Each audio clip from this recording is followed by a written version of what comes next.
is getting close now. You're getting really excited.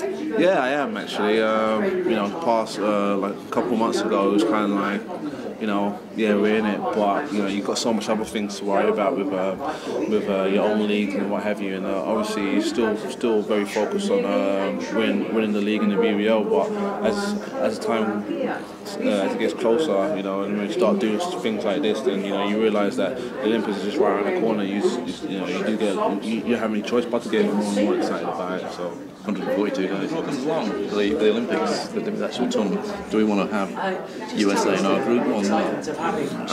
Well, I mean, from us as players, we want to go as far as we can in the tournament, so we're probably going to face them at some point. So it makes no difference.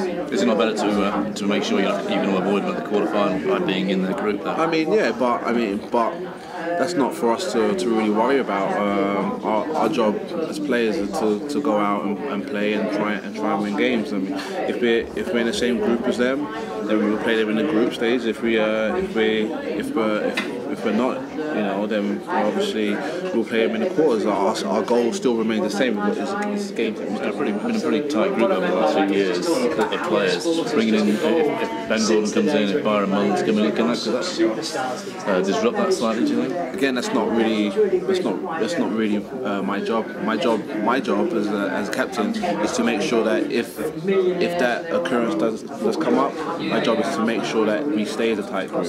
My job isn't to worry about, well, you know, they're going to bring in this player or this player. Would it disrupt it? My job will be continue to try and keep us as a close knit group and try and help, especially, you know, the new guys. You know, say, well, this is how it's been for the past couple of years, and you know, you're part of the family. You know, regardless, and you know.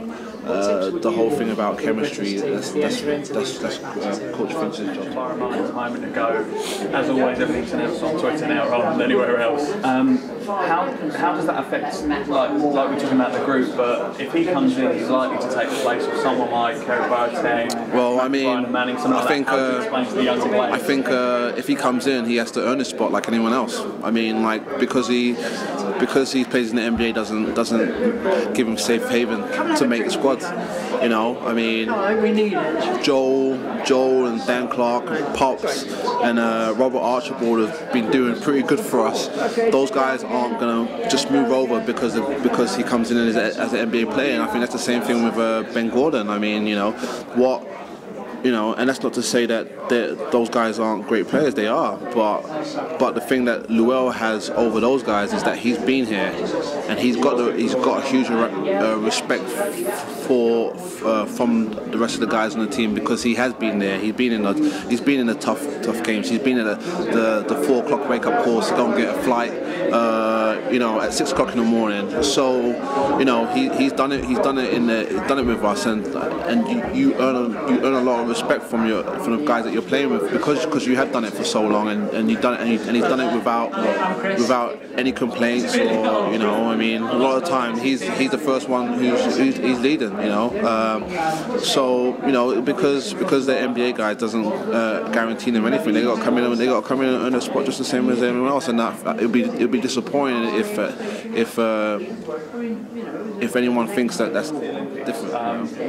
What legacy do you want it to leave behind? Because obviously that's the buzzword at the moment. I mean, I think I'd like people to realise that we do have one. First of all, we do have a competitive national team because that's what the Olympics is about. It is representing our nation, and also, you know, all the guys, or majority of the guys on the team, are guys who started playing basketball in England.